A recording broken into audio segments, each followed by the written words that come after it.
Amados hermanos de Fuente de Vida, amados hermanos de la Iglesia Nacional Presbiteriana de México y hermanos, amigos que nos escuchan en diferentes lugares y desde diferentes tradiciones cristianas, los saludamos en el nombre del Señor Jesucristo en esta tarde, en este que es el Día del Señor.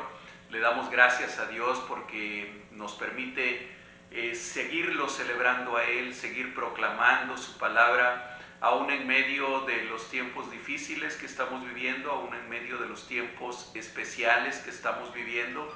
Y no quiero dejar de mencionar que este tiempo que vivimos no es un tiempo normal, no es normal que no podamos reunirnos en los templos, no es normal que no podamos congregarnos como solíamos hacerlo, pero entendemos que es necesario, que este tiempo es parte también del tratar de Dios con la humanidad, pero también parte del tratar de Dios con su iglesia. Y bendito sea el Señor que tenemos esta tecnología, que tenemos estos medios por medio de los cuales nos podemos reunir, y bendito sea Dios porque es totalmente cierto lo que dice su palabra.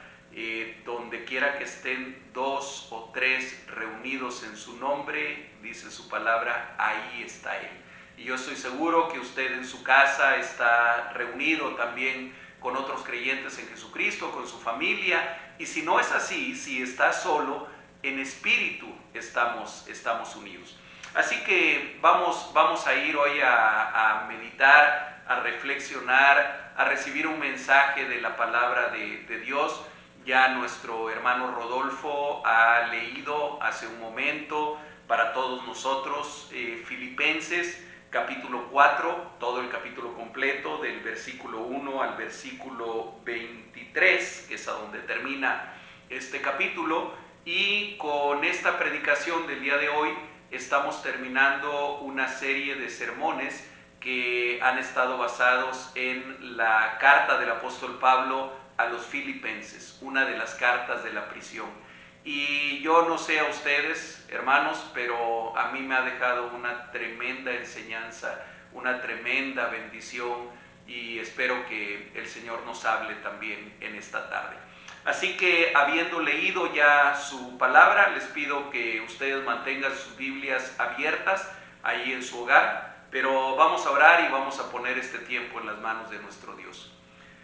Padre eterno, bendito Señor, gracias nuevamente, gracias por tu amor, gracias por tu misericordia, gracias por tu perdón, gracias por tu provisión, Señor, gracias por el cuidado que siempre tienes de nosotros, aun cuando no somos merecedores de nada de ello. Gracias, Dios, por este privilegio enorme que tú nos regalas de acercarnos a tu palabra, de tener tu palabra y poder acercarnos a ella para estudiarla, para ser alimentados de esa palabra tuya.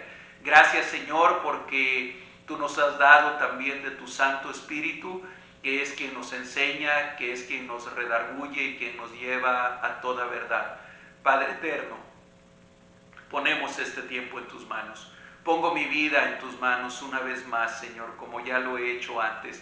Te pido nuevamente, Señor, que tú me uses. Te pido nuevamente, Señor, que tú nos hables a cada uno de nosotros, que sea tu Santo Espíritu moviéndose en nuestra mente, en nuestro corazón, en nuestro espíritu, que sea tu Santo Espíritu hablándole a nuestra vida, exhortándonos, redarguyéndonos, edificándonos, dándonos dirección, Señor. Te necesitamos a ti, necesitamos palabra tuya, Señor. Tu iglesia necesita palabra tuya. Así que ponemos este tiempo en tus manos, confiando en que eres tú el que habla. Gracias, Señor, en el precioso nombre de Jesucristo. Amén. Amén. Hermanos, yo estoy seguro que todos ustedes, o la mayoría de ustedes, han escuchado hablar en alguna ocasión de lo que es la actitud y lo importante que es la actitud. Hay veces que usamos esta palabra y decimos, por ejemplo, refiriéndonos a alguna persona conocida, que es alguien que siempre tiene una buena actitud, o en el otro sentido, a veces decimos, es una persona que siempre tiene una actitud negativa. o una persona que siempre tiene una actitud agresiva, o una persona, al contrario, que siempre tiene una actitud propositiva, siempre tiene una actitud optimista, o alguien que usualmente tiene una actitud pesimista. Bien, pero ¿qué es la actitud? ¿Qué queremos decir cuando mencionamos esa palabra que usamos tan frecuentemente? Casi siempre refiriéndonos a otras personas, ¿verdad? Pocas veces revisamos nuestra propia actitud, aunque hoy vamos a tratar de hacerlo a la luz de la palabra de Dios. ¿Qué es la actitud? Bueno, los psicólogos dicen que es el comportamiento habitual de una persona. Es decir, la forma habitual, normal, cotidiana, espontánea, por decirlo de alguna manera, en la cual una persona reacciona y con la cual una persona enfrenta la vida. Su forma normal de reaccionar ante las circunstancias de la vida. Fíjense que la actitud es parte del carácter y como tal es en parte de nacimiento, decimos innata, es en parte congénita, ya la traemos, pero en gran parte también la actitud, igual que el carácter, igual que la personalidad, es también adquirida, es también formada, es algo que se va formando en nosotros. Y yo me estaba preguntando mientras estudiaba este pasaje de la Escritura, ¿habrá una actitud a la que pudiéramos llamarle una actitud cristiana? Una forma de ser o una forma de reaccionar ante la vida que pudiéramos decir es una actitud cristiana. Bueno, tal parece que Pablo, inspirado por el Espíritu Santo, entendía que sí existe tal actitud, porque termina su carta, esta carta tan importante a la iglesia de Filipos, a los filipenses, describiendo, aunque sin llamarlo de esa manera, por supuesto, aunque sin usar ese término, que es un término más bien moderno,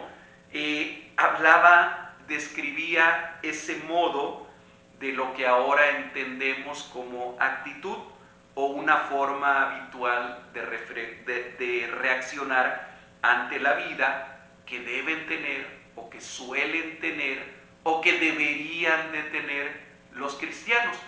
Veamos qué es lo que nos dice la palabra y veamos qué es lo que podemos aprender respecto a la actitud que Dios espera que nosotros tengamos en la vida en general, en nuestra forma de reaccionar ante la vida. Tal parece, entrando en Filipenses capítulo 14, que la primera actitud que debemos cultivar como discípulos de Jesucristo es la disposición de carácter de estar firmes en Él. Miren, comienza así el capítulo 4. Así que, aquí Pablo usa otra vez esa frase bisagra, esa frase de unión. Recordemos que acaba de terminar en el capítulo 3 de hablarnos de que nuestra ciudadanía no es de este mundo, sino que nuestra ciudadanía está en los cielos, que de ahí de los cielos esperamos la gloriosa venida de nuestro Señor Jesucristo, y que cuando eso ocurra, nuestro cuerpo de humillación va a ser transformado en un cuerpo como el de Él, en un cuerpo glorificado. Acaba de terminar de hablar de eso, y entonces ahora comienza, para ligar este nuevo capítulo o esta nueva enseñanza, con esta frase de unión. Así que, o por lo tanto, hermanos míos, y se expresa enseguida de una forma hermosa totalmente de los filipenses, una iglesia a la cual él amaba. Hermanos míos, amados y deseados, gozo y corona mía, les dice, estad así firmes en el Señor, amados. Estad así firmes en el Señor. Ya hemos hablado en alguno de los sermones previos de esta serie de lo que significa estar firmes en el Espíritu. En Filipenses 1:27 ustedes recordarán que la palabra nos decía que estéis firmes en un mismo espíritu, combatiendo unánimes por la fe del Evangelio. Estar firmes en el Señor, estar firmes en el Espíritu, significa estarlo a pesar de los embates del enemigo, a pesar de las tentaciones y pruebas. Es nuestra disposición de estar firmes lo que nos permitirá desarrollar una resistencia que es indispensable en la vida cristiana. Estar firmes en el Señor significa ser fieles y confiar en Él a pesar de las circunstancias que hay a nuestro alrededor. Estar firmes en el Señor es estar dispuestos a no ceder ante el pecado, a no ceder ante el mal, a no ceder ante las tentaciones, a no ceder ante la corriente de este mundo que una y otra vez nos anima a caminar en el sentido en el que el mundo va caminando. Estar firmes en el Señor es estar dispuestos a cultivar una actitud que nos lleve siempre a permanecer en Él, a perseverar en Él. Así que diríamos que esta es la primera característica o la primera cualidad que debe de definir esto que estamos tratando de establecer como lo que es la actitud cristiana. Es lo primero que podemos sacar. Van a ser 7 actitudes las que yo voy a mencionar, que en su conjunto deberían de conformar la actitud cristiana ante la vida. Entonces ya llevamos la primera, estar firmes en el Señor, estar firmes a pesar de las circunstancias. Siguiendo en este capítulo, Pablo pasa a mencionar a 3 hermanos específicos, dos hermanas y un hermano, 3 hermanos que seguramente eran miembros de la iglesia en Filipos, y menciona a Síntique, a Evodia y más adelante a Clemente. Siempre es interesante conocer el significado de los nombres, no porque tenga algo que ver con el mensaje específicamente, sino porque de alguna manera algo lleva encerrado el significado del nombre. Síntique es un nombre griego de mujer habitualmente, que significa afortunada, afortunada.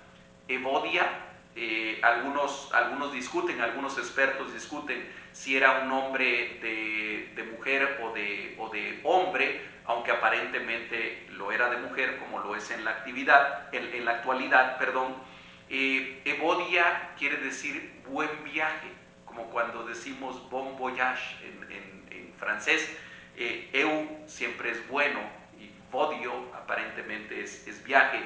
Evodia quiere decir buen viaje. Y Clemente quiere decir dulce, indulgente, bien dispuesto. Algunos piensan que Síntique y Evodia podían haber sido parte de las mujeres a las que Pablo y Timoteo les predicaron fuera de Filipos, junto al río, a donde ellos salieron a predicar en un día de reposo, y a donde entre otras mujeres se encontraba Lidia, que fue la primera convertida de ese grupo. Si ustedes leen Hechos 16 y particularmente el versículo 13, van a encontrar esta narración. Es posible que Síntique y Evodia hayan sido parte de aquel grupo de mujeres que estaban junto al río que pasa junto a Filipos, y a las cuales un día de reposo Pablo y Timoteo salieron a predicarles. Esto es posible, no lo sabemos bien. Lo que sí sabemos es que eran mujeres comprometidas con la obra de Dios. ¿Y por qué lo sabemos? Porque en el versículo 3 dice: estas que combatieron junto conmigo en el Evangelio. Entonces sabemos que Síntique y Evodia eran mujeres que estaban comprometidas con el reino, comprometidas con el Evangelio.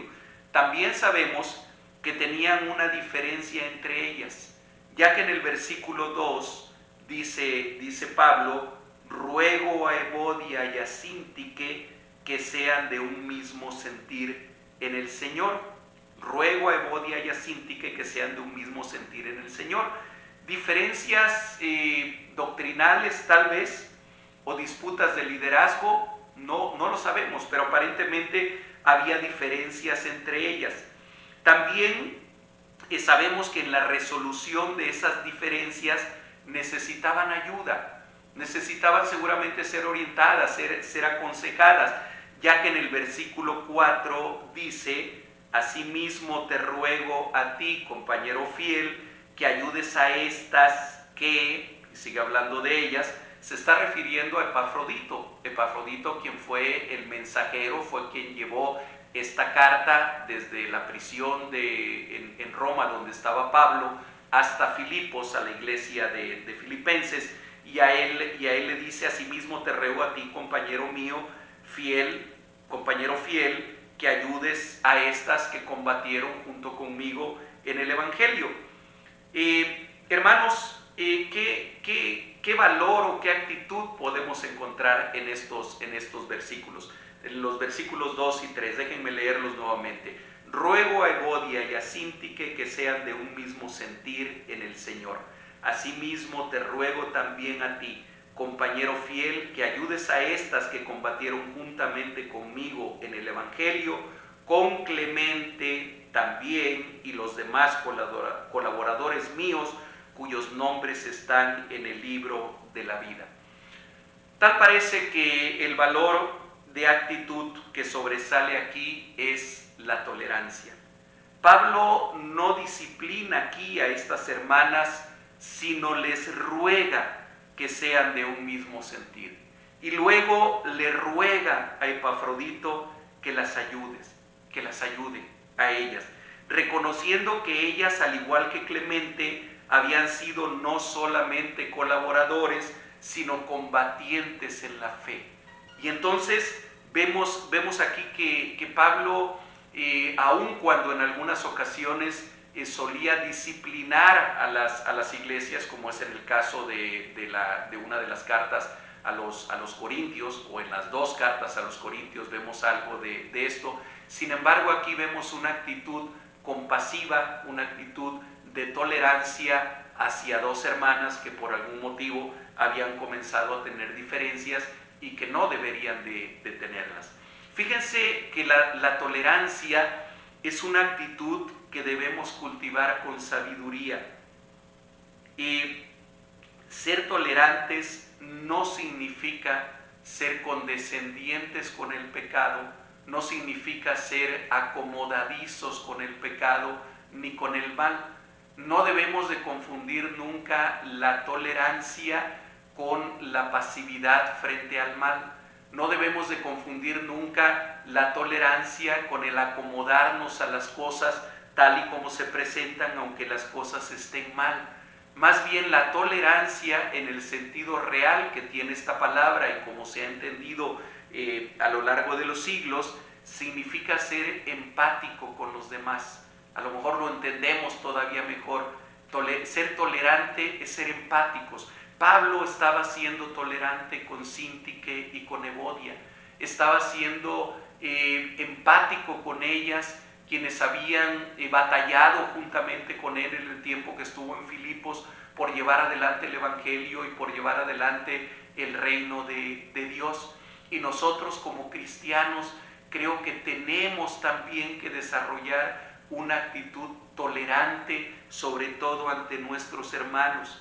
Ser compasivos con las limitaciones e imperfecciones de otros, como esperamos que los demás sean compasivos también con nuestras limitaciones y con nuestras imperfecciones. Así que hasta aquí, en los 3 primeros versículos, podemos encontrar dos actitudes que van a ir conformando la actitud cristiana ante la vida. La primera, dijimos, estar firmes en el Señor. Creo que de esa parte en todas las demás.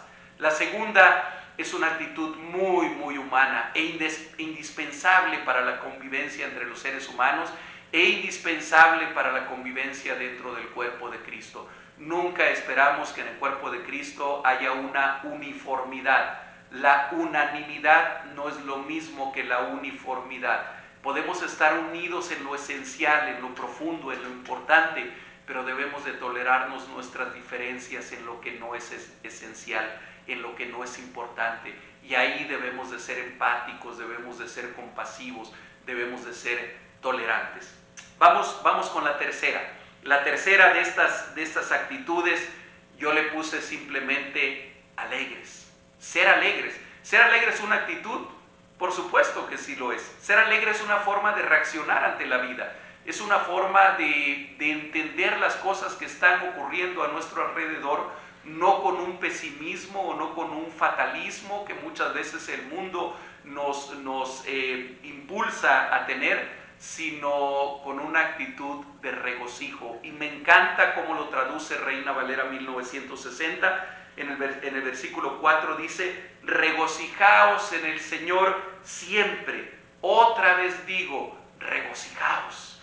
En otras traducciones, usando un lenguaje más actual, un lenguaje más cotidiano, dice: alégrense siempre en el Señor. Otra vez les digo, siempre estén alegres en Él.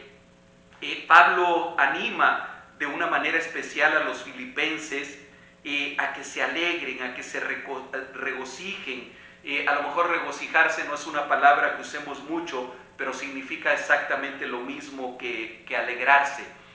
Equivocadamente algunos piensan, algunos creen que la vida en Cristo es triste o llena de amargura, y lo creen así porque, bueno, los cristianos generalmente no tomamos alcohol, no nos emborrachamos, nunca nos van a ver alegres en ese sentido.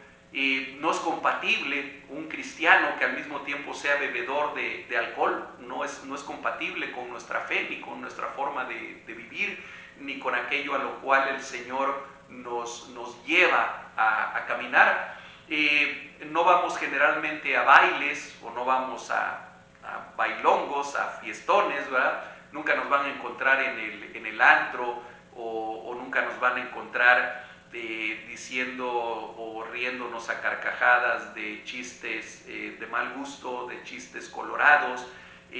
Nuestra forma de hablar generalmente no tiene la picardía, esa picardía mexicana o esa picardía jarocha que los que somos de Veracruz tanto se dice que tenemos, y habitualmente no hablamos así, y eso algunas personas lo confunden con: ay, qué triste, qué aburrido. O sea que no tomas, o sea que tampoco bailas, tampoco fumas, y no dices chistes colorados. Qué aburrido, qué triste. No tienen idea. Solamente quien no conoce a Cristo piensa eso. La vida en Cristo está llena de regocijo, está llena de alegría. Y saben que a veces nuestra carnalidad y a veces nuestra humanidad nos hace tener una cara larga, nos hace tener una cara preocupada o triste, pero eso no es la actitud cristiana. Esa no es la actitud cristiana. La actitud cristiana jamás va a ser de amargura, jamás va a ser de tristeza, va a ser de alegría. Tan es así que dice enseguida en el versículo 5: vuestra gentileza sea conocida de todos los hombres. Es decir, vuestra amabilidad, vuestro trato amable, su trato afable, su trato amable, su trato comedido, sea algo que noten todos los hombres. Y llama la atención que termina ese versículo diciendo: el Señor está cerca. Y como que uno dice: a ver, ¿qué tiene que ver, Pablo? Me estabas hablando de regocijarse en el Señor, y luego me estás hablando de que mi gentileza, mi amabilidad sea conocida delante de todos los hombres, y luego termina diciendo: el Señor está cerca. Y tiene mucho que ver. Creo que cada vez que nosotros recordamos lo cerca que está la segunda venida del Señor Jesucristo, nuestra respuesta debería de ser regocijarnos en Él, regocijarnos en el Señor, alegrarnos en Él. Y entonces voy a ser todavía más gentil, y entonces voy a ser todavía más afable, más amable, porque sé que mi Señor ya viene pronto, porque sé que todas las cosas van a ser restituidas por Él, porque sé que con Él viene una nueva creación, nuevos cielos y nueva tierra, que juntamente con Él viene esa ciudad en la que cada uno de nosotros vamos a habitar, que en el último libro de la Escritura, en el Apocalipsis, es descrita como la Nueva Jerusalén, en un sentido metafórico, en un sentido simbólico. Entonces tiene mucho que ver con esto. Avanzamos, hermanos. La siguiente actitud, la que sería la cuarta de ellas. Llevamos estar firmes en el Señor, ser tolerantes, ser empáticos. Ahora tenemos ser alegres, regocijarse, ser gentiles con los demás. Y la cuarta yo la he definido en los versículos 6 y 7 como ser confiados, vivir confiados. Veamos qué dicen estos versículos. Dice: por nada estéis afanosos, sino sean conocidas vuestras peticiones delante de Dios en toda oración y ruego con acción de gracias. Y la paz de Dios, que sobrepasa todo entendimiento, guardará vuestros corazones y vuestros pensamientos en Cristo Jesús. Por nada estéis afanosos. ¿Qué es lo contrario de afanarse? Afanarse es preocuparse. ¿Qué es lo contrario de ser afanado o de ser preocupado? Bueno, creo que lo contrario, el antónimo de estas palabras, es ser confiados, vivir confiadamente. Vivir confiado es una actitud ante la vida, es negarse a vivir con miedo, negarse a vivir con afán y con ansiedad, sino al contrario, procurar la paz. Ahora, la instrucción de la palabra aquí es clara. Dice: por nada, y yo pondría con letras mayúsculas en negritas y subrayado la palabra nada. Por nada estéis afanosos. Y hermanos, esto no es mero pensamiento positivo. Yo sé que en algunas corrientes de nuestras iglesias cristianas evangélicas el pensamiento positivo ha sido exaltado casi al nivel de la palabra de Dios. Esto no es un pensamiento positivo. El positivismo o el pensamiento positivo tiene muchas debilidades y es totalmente humanista y no escritural y no bíblico. Esto no es mero pensamiento positivo, no es mera terapia psicológica, no es como cuando alguien dice: cálmate, relájate, respira profundo, tranquilo, estate tranquilo, hombre, tómate la vida con calma, relax. No es eso, no es un mero pensamiento positivo. ¿Y por qué digo esto? Porque hay una alternativa que enseguida se da. Dice: por nada estéis afanosos.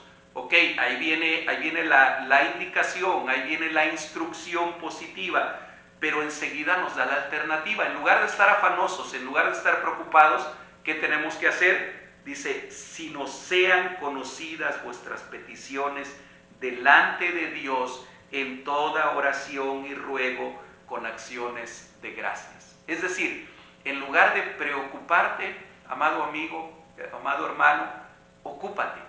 Pero ocúpate en la oración. Ocúpate en llevarle esas preocupaciones, en llevarle ese afán, esa ansiedad a Dios, a llevarlos a los pies de Cristo. Si tú tienes un gran problema, no quiero poner ejemplos ahorita porque pueden ser tantísimos, pero si tú tienes un gran problema financiero, de salud, de tipo familiar, de tipo de relaciones, de seguridad personal, si tú tienes un gran problema, ¿sabes cuál es la solución para ese problema? Llévalo a los pies de Cristo, llévalo en oración. Y alguien podrá decir que es simplista, alguien podrá decir que fácil. No es fácil, no es nada de simplista ni nada de fácil. Es una actitud que nosotros debemos de cultivar. Mis problemas están en las manos del Señor, están en las manos de Dios. Él es el Dios todopoderoso, Él es el Rey soberano del universo. Nosotros tenemos un Dios que no ha dejado de gobernar el universo ni por un instante, ni por un milisegundo.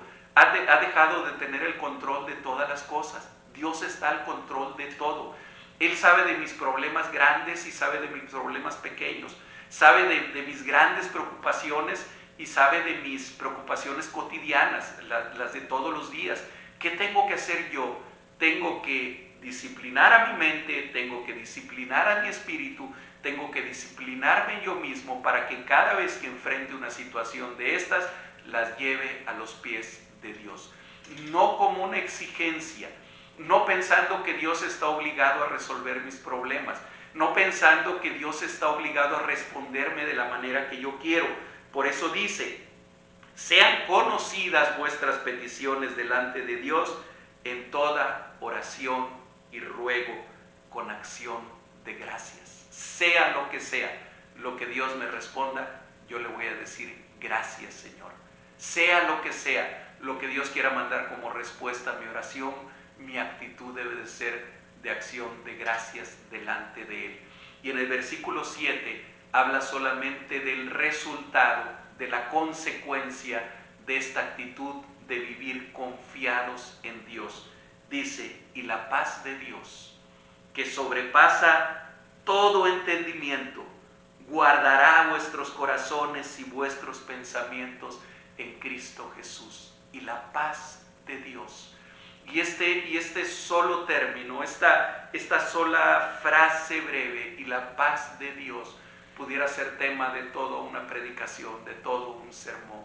La paz de Dios no es la que el mundo da, decía el Señor Jesucristo. Mi paz les dejo, la paz os doy, yo no se las doy como el mundo la da, decía el Señor Jesús. La paz que el mundo da es pasajera, la paz que el mundo da es frágil, la paz que el mundo da es algo que depende de las condiciones externas, depende del bienestar económico, depende de que las circunstancias sean adecuadas para nosotros. La paz que Cristo da, la paz que Dios da, es una paz que está implantada adentro de tu corazón. Es algo que tiene que ver con tu interior, no tiene que ver con tu interior. Y dice aquí, esa paz de Dios que sobrepasa todo entendimiento, que está por encima de la lógica, que está por encima del razonamiento, guardará vuestros corazones. Y el sentido en griego de esta palabra, que aquí se traduce como guardará, me gustó mucho encontrar su significado en el idioma original, porque quiere decir la acción que hace un vigilante. Este guardar es como lo que hace un guardián, como lo que hace alguien que está vigilando, que está cuidando una ciudad, que está resguardando una ciudad. Y dice entonces que la paz de Dios va a resguardar, va a cuidar, va a vigilar nuestros corazones y nuestros pensamientos en Cristo Jesús. Cuando nosotros aprendemos a vivir con una actitud de confianza en Él, confiados en el Señor. El siguiente, el quinto de estas virtudes, de estas actitudes que conforman la actitud de la vida cristiana, está en los versículos 8 y 9. Hermosos versículos también, pero vamos a tratar de encontrar la esencia de lo que enseñan. Dice, por lo demás, hermanos, todo lo que es verdadero, todo lo honesto, todo lo justo, todo lo puro, todo lo amable, todo lo que es de buen nombre, si hay virtud alguna, si hay algo digno de alabanza, en esto pensad. Lo que aprendisteis y recibisteis y oísteis y visteis en mí, esto haced, y el Dios de paz estará con vosotros. Esta virtud tiene que ver con nuestro pensamiento, y yo le he llamado a esta parte un pensamiento sano. A manera de conclusión, aunque no termina todavía Pablo, vuelve a usar una frase bisagra: por lo demás, hermanos, o como dice en la Nueva Versión Internacional, por último, hermanos. Y la palabra nos dice que deberíamos buscar llenar nuestros pensamientos, y aquí la lista de cuáles deberían de ser nuestros pensamientos, de qué debería de estar llena nuestra mente y nuestro pensar. Dice: de lo verdadero, de lo honesto, de lo justo, de lo puro, de lo amable, de lo que es de buen nombre, de lo virtuoso, de lo digno de alabanza. Eso es tener un pensamiento sano. Si algo nos da el Espíritu Santo, es el control de nuestros pensamientos, es el control de nuestra mente. Nosotros finalmente elegimos en qué pensar. Nosotros finalmente decidimos de qué llenar nuestra mente, con qué alimentarla. Y entonces, en lugar de alimentarla con falsas noticias, alimentemos con noticias amarillistas, con fake news, como ahora se les llama, de las cuales están llenos el internet y las redes sociales, y tantas personas se llenan de temor y se llenan de ansiedad por lo que dice en las redes sociales. Es hasta risible. Si no fuera tan trágico, sería hasta chistoso como tantas personas se dejan guiar por lo que dicen las redes sociales y no prestan ni un poco de atención a lo que dice la palabra del Dios vivo. Entonces, tener un pensamiento sano es llenar nuestra mente, es llenar nuestro pensamiento no con falsas noticias, sino con la verdad de la palabra. No con pensamientos deshonestos, sino con todo lo que sea honesto, es decir, correcto. No con planes de injusticia, sino con lo que sea justo. No con impurezas pecaminosas, sino con lo que sea puro. No con amarguras y rencores, sino con todo lo amable. No con calumnias, sino con lo que es de buen nombre, de buena fama. No con infamias, sino con lo que sea virtuoso. No con lo que es despreciable, sino con lo que sea digno de alabanza. Y hermanos, ese tipo de pensamientos no los vas a encontrar nunca en la pantalla de la televisión. No lo vas a encontrar nunca en las páginas de internet. Aun cuando hay buenos programas de televisión, aun cuando hay buenas páginas de internet, no las vas a encontrar ahí. Todo eso lo vas a encontrar en la palabra de Dios. Todo eso lo vas a encontrar en la Biblia. Pero si tu Biblia no la tomas más que los domingos para la predicación, si acaso, si tu Biblia el resto de la semana está llenándose de polvo en algún lugar, o si eres de las personas que los domingos les cuesta trabajo encontrar su Biblia cuando ya va a comenzar el culto, entonces es fácil entender por qué no hay paz en nuestra vida, por qué no sentimos que el Dios de paz esté con nosotros. Y otra vez Pablo se ofrece como entrenador, como instructor, como decíamos la semana pasada, como ejemplo a seguir, y dice: lo que aprendieron y recibieron y oyeron y vieron de mí, esto hagan. ¡Qué tremendo! ¡Qué tremendo! Yo les decía la semana pasada, ojalá que nosotros pudiéramos estar entrenando a alguien más en lo que es la vida cristiana. Ojalá que nosotros pudiéramos estar entrenando a alguien más en lo que es tener una actitud cristiana, y que pudiéramos decir: miren, lo que han aprendido de mí, lo que han recibido de mí, lo que han oído y visto en mí, esto hagan. Yo no me atrevo a decirlo todavía.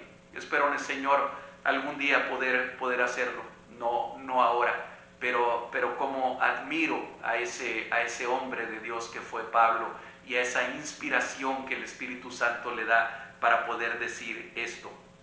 Y al igual que en el verso 7, en este verso 9 presenta el resultado de esta actitud de pensamiento: el Dios de paz estará con vosotros. Entonces, nuestra actitud en la vida cristiana tiene mucho que ver con nuestros pensamientos. Y vamos con las últimas dos características. Las voy a tratar al mismo tiempo. Están en una porción un poco más larga, no la voy a leer toda, de los versículos 10 al 20, y yo les he puesto juntas como generosidad y contentamiento, como dos actitudes ante la vida. Finalmente, y ahora sí, para concluir su carta, Pablo se refiere a un par de actitudes que son como la cereza del pastel en lo que es la actitud cristiana ante la vida: la generosidad y el contentamiento. Una va tomada de la mano de la otra. Solo el corazón generoso aprende a tener contentamiento, y solo el que vive con contentamiento logra ser generoso. La generosidad es la capacidad de dar de lo propio, no de lo que me sobra, sino de lo que necesito para satisfacer la necesidad de otro que tiene mayor necesidad que yo. Déjenme repetirlo, por favor. La generosidad es la capacidad de dar de lo propio, no de lo que me sobra, sino de lo que necesito todavía para satisfacer la necesidad de otro que tiene mayor necesidad que yo. Que me perdone Teresa de Calcuta. Pero no es dar hasta que duela, sino dar sin que duela. Dar sin que duela. Desprenderte sin que el desprenderte sea doloroso. Y yo sé que esa frase se hizo mundialmente famosa, hay que dar hasta que duela. Perdón, yo entiendo en la Escritura exactamente lo contrario. La generosidad consiste en dar sin que duela. ¿Y por qué hablo de la generosidad al referirme a la última parte del capítulo 4? Bueno, porque Pablo pone como ejemplo de esa actitud a los miembros de la iglesia de Filipos. Por eso dice en el versículo 10, en Filipenses 4:10, habéis revivido vuestro cuidado de mí, de lo cual también estabais solícitos, pero les faltaba la oportunidad. Aparentemente la iglesia de Filipos se había hecho cargo de Pablo, no porque Pablo lo necesitara, como él lo dice más adelante, sino porque ellos tenían esa generosidad y ese deseo, estaban solícitos para dar, para ayudarlo, pero no habían tenido la oportunidad. Ahora que Epafrodito había ido con Pablo, había sido portador de ofrendas que venían de parte de los filipenses.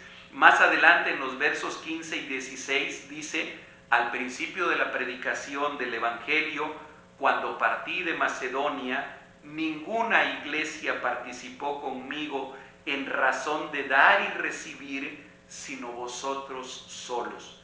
Pero pues aún a Tesalónica me enviasteis una y otra vez para mis necesidades. Miren qué hermoso, dice, aún cuando estaba yo en Tesalónica, ya no estaba yo en Filipos, ya no estaba con ustedes, pero aún ahí me enviaron, no una vez, pero dice una y otra vez para mis necesidades. Y en el verso 18 dice: habiendo recibido de Epafrodito lo que enviasteis, olor fragante, sacrificio acepto, agradable a Dios. Sin duda los filipenses eran generosos en dar, y después de casi 2000 años siguen siendo ejemplo para nosotros como iglesia. Nosotros como cristianos, como iglesia de Jesucristo y como individuos que somos creyentes en Jesucristo, discípulos de Jesucristo, si algo debemos de cultivar es la generosidad. Dar de aquello que tenemos, dar de aquello que no nos sobra, de aquello que estamos necesitando para suplir las necesidades de otros. Eso es parte de la actitud en la vida. Pero la generosidad de uno se ve perfectamente complementada por el contentamiento de quien recibe. Y por eso es que estoy poniendo juntas estas dos cualidades o estas dos actitudes. La generosidad de uno se ve perfectamente complementada por el contentamiento del otro, de quien recibe.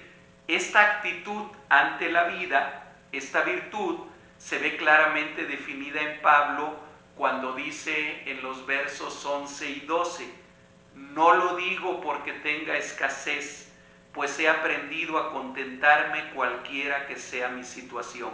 Sé vivir humildemente y sé tener abundancia. En todo y por todo estoy enseñado, así para estar saciado como para tener hambre, así para tener abundancia como para padecer necesidad. Y es en este contexto que debemos entender el famosísimo verso 13, que es el que sigue, que yo estoy seguro que muchos de ustedes se lo saben de memoria. Filipenses 4:13, todo lo puedo en Cristo que me fortalece. Amén. Pero creo que es uno de los versículos más memorizados y más mal interpretados también. No sé, ya no sé cuántos devocionales y reflexiones he leído o he escuchado en los cuales, apoyándose en este versículo, en Filipenses 4:13, se habla de que en Cristo somos capaces de hacer cualquier cosa. La enseñanza del pensamiento positivo se ha basado muchas veces en este versículo para enseñar que como cristianos podemos hacer cualquier cosa, dándole una interpretación totalmente humanista y sacándolo de su contexto. Todo lo puedo en Cristo que me fortalece. Es decir, como diciendo, yo que soy cristiano, yo que estoy en Cristo y que soy fortalecido por Él, puedo hacer cualquier cosa que yo quiera, puedo tener éxito en la vida. Y muchas veces en un sentido humanista se toma como un versículo que hablara del éxito como el mundo lo define.